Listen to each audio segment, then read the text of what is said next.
Alors pour Alternativa, en fait, jeudi soir, on était devant la CAGB et on faisait une haie d'honneur aux élus.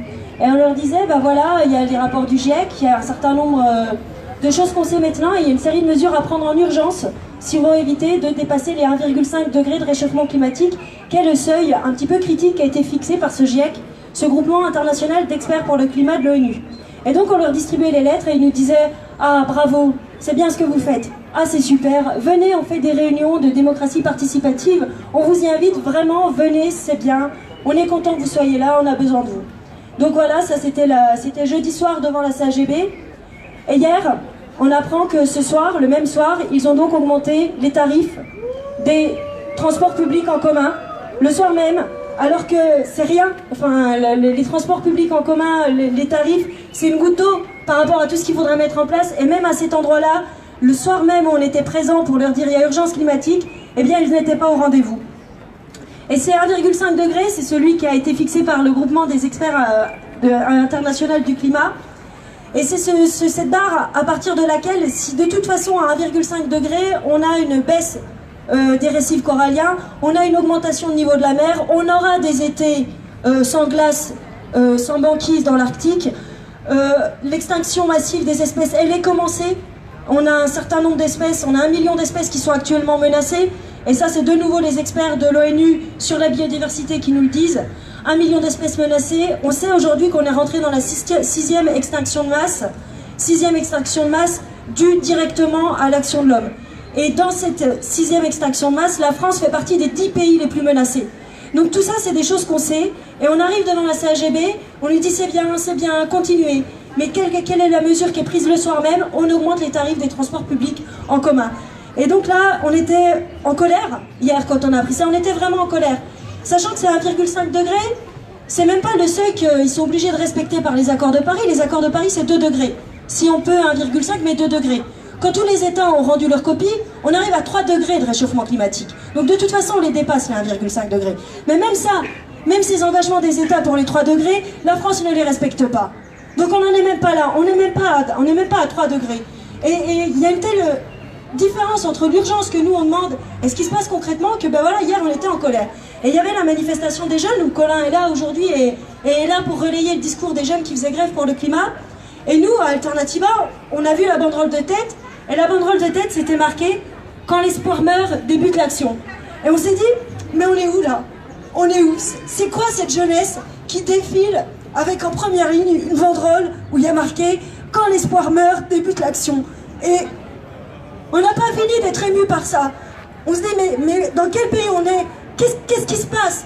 Pourquoi c'est pas pris en compte? Pourquoi on est là, jour après jour, à faire des marches? Et pourquoi c'est pas écouté? Et on dit, on a des slogans, on fait et 1, et 2, et 3 degrés, c'est un crime contre l'humanité. Et on va le faire tout à l'heure. Et on va gueuler parce qu'il faut gueuler. Mais 3 degrés, c'est un crime contre l'humanité?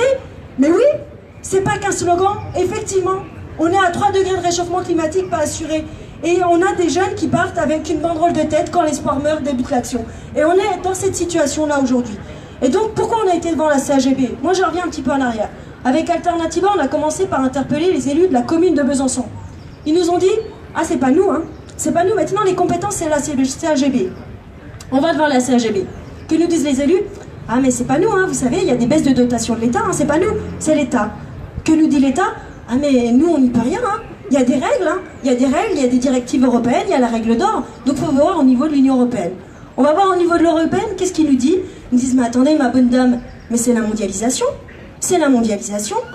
Et donc comme ça, on a une échelle de responsabilité où concrètement personne n'est responsable. Et quand nous on arrive, on nous dit, ah ben, on fait ce qu'on peut, hein. On fait ce qu'on peut là où on peut. Et on se rappelle du discours de Nicolas Hulot. Il disait, moi j'ai démissionné, ça a été un choc dans les milieux écologistes, ça a fait une prise de conscience. Parce qu'il n'y avait pas de mouvement écologiste derrière nous pour nous soutenir. Mais là, on leur dit, mais on est là aujourd'hui. On est là aujourd'hui, on était là hier. Le mouvement écologiste déterminé pour le climat, il existe aujourd'hui. Donc, faut pas vous réfugier derrière ça. Et nous, on n'est pas d'accord pour que le prix des transports publics en commun augmente à Besançon. Et on est en colère contre ces prises de décision qui amputent notre avenir. Et pourtant, Dieu sait que c'est une goutte d'eau par rapport à ce qu'il faudrait faire. Mais même là, c'est pas fait. Et alors, après, qu'est-ce que je vais dire? Alors du coup, oui, pareil, aujourd'hui j'apprends que Macron et donc le ministre de l'écologie a décidé qu'en fait, l'ONF n'était pas compétente pour discuter de l'avenir des forêts, de la gestion des forêts. Donc voilà, l'ONF n'est pas compétente et on continue. On supprime le Conseil national de protection de la nature, ou en tout cas on réduit drastiquement ses prérogatives. Jean-Louis Fousseret, qui va doubler la RN 57, qui nous dit « Ah bah, il y a 2 gros tuyaux, et puis on ne peut pas faire passer des voitures entre 2 gros tuyaux dans un petit tuyau, donc il va falloir doubler. Il faut un gros tuyau pour rejoindre 2 gros tuyaux. » Donc voilà, ça c'est Jean-Louis Fousseret, qui nous dit « Quand le bâtiment va, tout va ».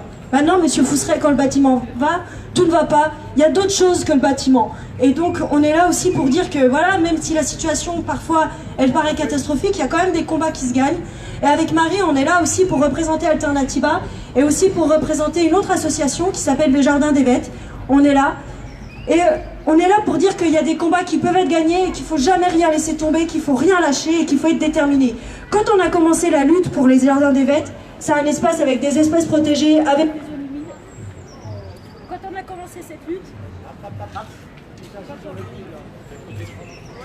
on a commencé cette lutte... C'était pas une censure, quand on a commencé cette lutte, on était 4, 5 autour de la table. Et donc qu'est-ce qu'on nous disait? On nous disait, mais voilà, vous représentez rien. Alors moi, comme j'étais écologiste, on me disait, bah voilà, c'est de la récupération politique, enfin voilà, elle fait ça comme ça. Marie, elle était riveraine, on lui disait, bah alors, ça c'est encore les riverains pas contents, hein, ça passe derrière eux. Elle est fâchée parce que c'est son pot de géranium qui va être atteint. Et puis on a quand même participé à une consultation publique du Conseil national de protection de la nature, et ce Conseil national de protection de la nature nous a donné raison. Oui, les espèces protégées des bêtes sont en danger, oui, leur plan est tout pourri, oui, il fallait tout qu'ils revoient. Mais le préfet n'en a pas tenu compte, la mairie non plus. Et donc ils ont repris les travaux. Et puis comme on a un peu acharné, on n'a pas lâché le morceau. Et on est allé au tribunal administratif. Et le tribunal administratif, à ce jour, là, il a suspendu les travaux. Donc aujourd'hui, les travaux sont suspendus aux bêtes. Pourquoi ? Parce qu'on estime qu'il n'y a pas d'intérêt public majeur à construire des logements dans une ville qui a déjà un taux de vacances locatives en augmentation et qu'on ne peut pas faire ça au détriment des espèces protégées. Et là, on a envie de leur dire, messieurs, mesdames, revoyez tout du début à la fin. Il faut changer vos échelles de priorité. On nous dit il y a 12 ans pour agir. Oui, il y a 12 ans pour agir. Donc il y a des choses qu'on ne peut plus faire aujourd'hui. On ne peut plus bétonner des espaces naturels. On ne peut plus bétonner des jardins partagés. Et on est là pour dire que même si, des fois, quand les informations nous arrivent, on n'y arrive plus, on a les bras qui se baissent, ben non, on peut continuer, on peut tenir le morceau et il ne faut pas avoir peur. Donc il ne faut pas avoir peur d'être le petit grain de sable qui bloque tout. Il ne faut pas avoir peur d'être le grain de sable dans le rouage.